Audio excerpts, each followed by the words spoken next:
Upper room, nigga. The upper room will be,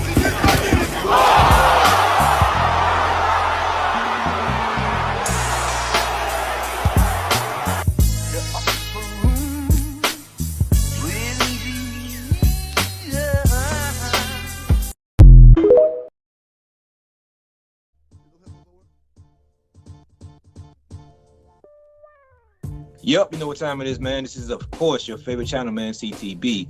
This is Chin Boxing. I am your boy, Jay Slay. Say what up to him, man. What's up, everybody? Thanks for tuning in tonight.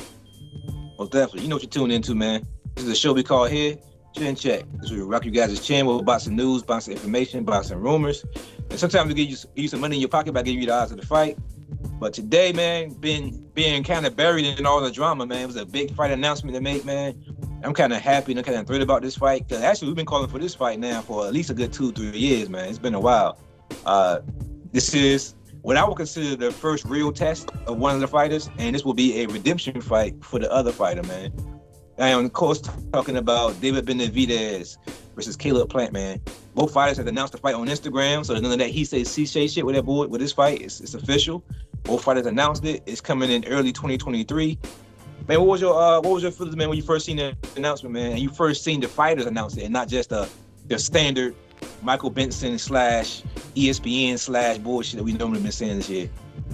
I think that's how we do it at Chin Tuck. Like, if we see a rumor about a fight and it's reported by Mike Carpenter or Rick Glazer or all these guys out there, we kind of just don't really put it on our channel. We like to hear it from the fighters, because most of the time when it's a big fight announcement, you can go to their page and it'll be right on their page. So when I first seen it on Facebook, I was kind of like, this probably some bullshit. Somebody trying to tie something to the Terrence Crawford and the Errol Spence mess and trying to link that together. Then I went on their page and seen it, and I was excited, man, because I think right now boxing is got a black eye this week. It's been a bad week for boxing with all the drama and bullshit with Terrence Crawford and Errol Spence, and how we looked at him from the outside looking in from people that's not really even into boxing. Like, that's why they probably saying, I don't even fuck with boxing because of stuff like this. So to get a big time fight from two fighters that's still kind of in the peak of their career, I'm excited, man, for this fight. I can't wait. I would definitely be ordering this fight.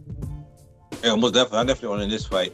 Like I said in the introduction, this is most definitely, I feel to this date, most definitely Caleb Plant, not Caleb Plant, but David Benavides' toughest opponent, man, to the date. David Benavides, I'm not calling him a scrub by no means. I actually have faith in David Benavides, even though he hasn't really performed on the stage he's about to be on now, fighting Caleb Plant. That's what made this fight so interesting to me, man, to be honest. Because Caleb Plant had a taste of the upper echelon when he fought Canelo Alvarez, and he came up just a little too short, just a little bit short. He looked good in that fight, but I think he gassed and he wound up lacking on defense a little bit late in the fight, and he wound up getting caught by a left hook, man. But I think that style of Canelo's, man, it might have prepared him a little bit for David Benavides' style. When you think about a stationary, fast hand, combination punching person, David Benavides is taller, of course, but he's just as slow as foot as Canelo was. And you see how Plant feet kind of gave Canelo issues. So what about this style, man, that Caleb Plant bringing to David Benavides, you think, other than his feet, will be the biggest test for Caleb Plant, man? I mean, the biggest test for David Benavides on this first step up in competition. I think it's interesting, man. At first, when this fight was talked about a year ago, I had Benavides as a heavy favorite. Not like disrespectful as far as the heavy favorite, but I thought he could win comfortably.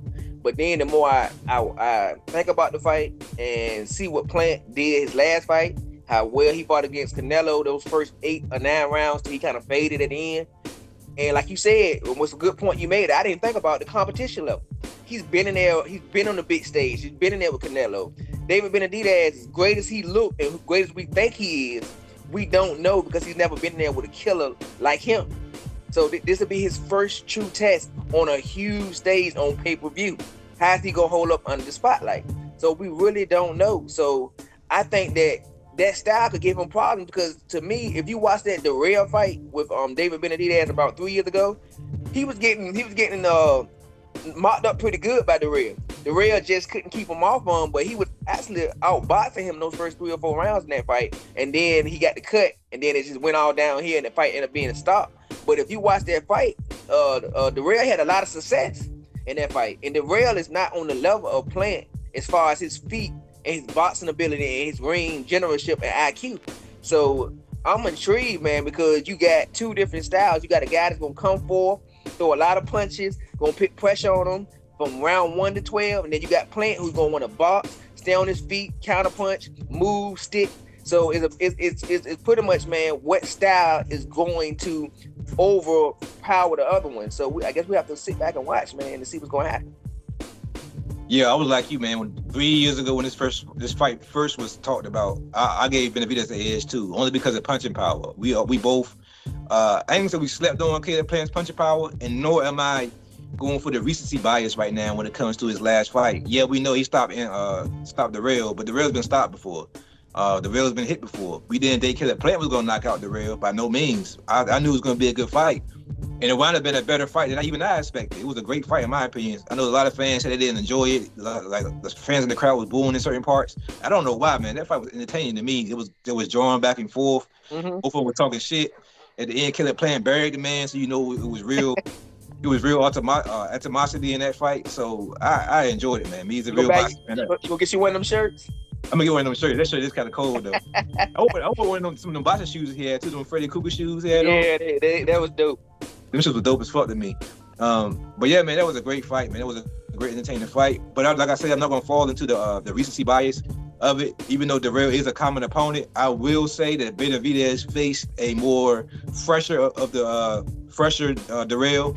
But in my opinion, Darrell, he actually, I'm gonna be honest, man, as far as being defensively responsible early in that fight with Plant and actually being on his stick and boxing, that's probably one of the best boxing performances I've seen from Darrell, which was surprising to me.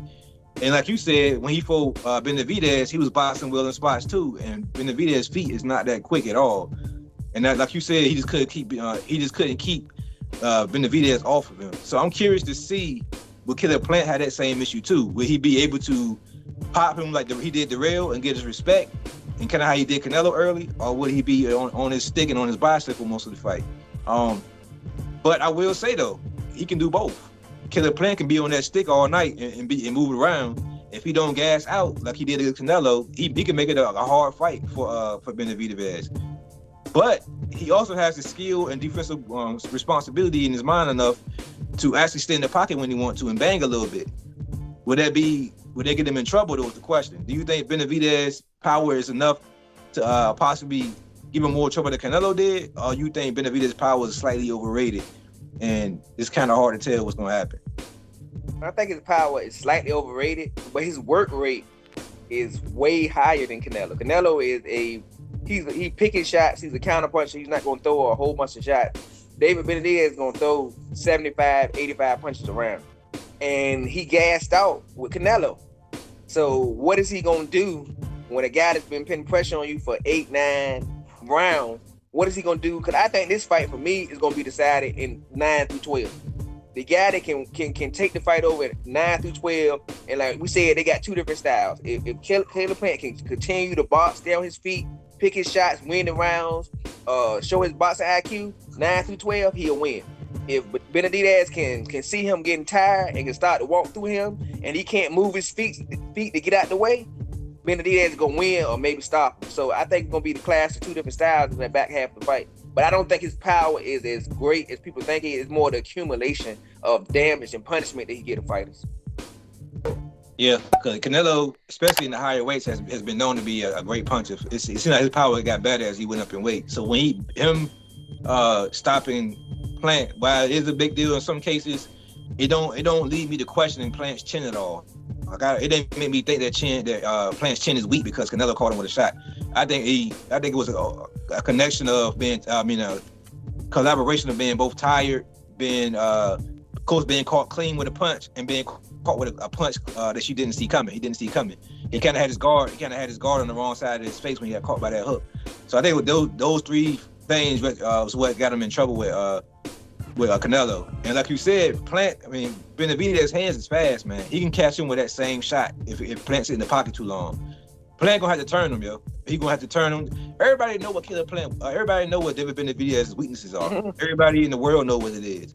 You just have to be skilled enough to pull it off. You have to be able to not only keep him off for you, because you know he's coming. You got to be not only have enough power to keep him off for you, but you also got to be in the warehouse close enough to where the turn on him counts. You can't turn it from too far because David Benavides' jab is long and snappy. So if you turn from too far, you're gonna turn right into a jab, or you're gonna turn into a right hand. You can't stay too close to him because then he's just gonna overwhelm you with his hand speed and his overall size. So Plant Man is gonna have to come in with a great game plan. What's his new trainer name? I forgot the guy's name. He got a new trainer. Want to give him a shout out real quick. Oh my goodness, it's Bread Man. Breadman, I'm gonna give Breadman a shout out, man, because that game plan he put for against the Real, man, it was picture perfect, man. He had a picture perfect game plan, on down to the shot that he ended the fight with. He was calling for that shot, that hook, stay hook. He was saying hook to the body, hook to the head, double hook, and that was a shot at the end of the night, man. He was calling for that shot most of the night.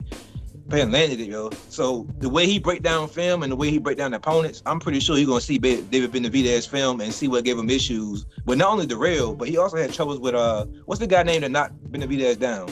He caught him with his feet, caught him with his feet in the wrong position. It's gonna be on the bottom of the screen. I forgot the guy's name. But Plant's been down.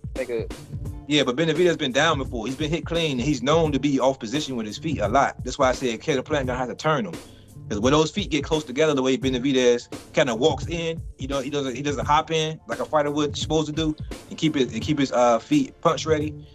He sometimes get caught walking in. If you catch him walking in, you hit him with a shot and turn him, you might can drop him down a couple points, and you know what I'm saying, get that 10-8 round, and that could be the fight if you don't get knocked down yourself. This fight can go so many different ways. Is why I think it's a great card, man, to go ahead and call out, especially early because in closing, you catching David Benavides kind of cold. Because David Benavides, when was his last fight?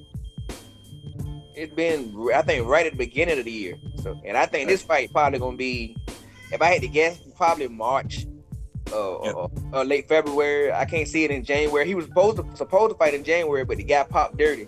So even though it's something that sad situation for boxing, it was somewhat of a blessing because of that fight being canceled. We were able to get a Plant and David Benavides fight, and that I'm thinking around early March or maybe late February. This fight will probably be made. Yeah, they call for early 2023. So yeah, I believe it's gonna be between January and March. Plant coming up a fresh fight. Yeah, January could be late January. It could be. Plant fight was what, a month ago? No, not even a month ago. It was like 2 weeks ago. Yeah. Well, January might be pushing it then. So maybe February gonna be tight because you got the Super Bowl and shit. So February gonna be tight. Yeah. So you might be right with March. Yeah, it might be around March time. But still, Plant was still, you know what I'm saying, coming off of. He only had what, a 4-month layoff at that point, 5-month layoff at that point. And don't is Charlo fighting in January? Charlo and Zoo? Tim Zoo? I think they are. Yeah, they are fighting in January. Might be March. It's not gonna be on the same card. I think that card already made too. No, it ain't gonna be the same card. But I know they ain't gonna pick those fights right beside each other, probably a week beside each other. Yeah. We're curious to see, man, because PBC still have yet to put out a solid date on their fight, a solid fight date schedule for their fights next year. So soon we get a solid fight date schedule. Do they know the network? We don't know the network either. They didn't say that. All they show is the two fighters fight. So we don't know nothing. Fox and Showtime. Who won it? We got to sign. If I got put on the spot, if I had to guess, this seems to me like it may be a Fox fight, bro. I'm thinking it's Fox possibly. I like Fox better. I like Fox a lot better. I like their announcers a lot better. I like their telecast a lot better. I think overall they're a lot better, to be honest. And this fight deserves that. I'm curious also who's going to be on the undercard, but we'll talk about that as the fight gets closer. But you have anything else with that to this topic, man? No, I think we covered it all. I mean, with that being said, man, this is, of course, your favorite channel, man, CTB. This is Chin Tuck Boxing. I'm your boy, Jay Slay. Say peace to him, man. All right, everybody, remember to hit that like button, subscribe, notification so you know when we drop something, or write a comment so you tell us what you think of the video. You know why? Because we love boxing and you love boxing, but most of all, God, peace and love, and we out of here. Take care.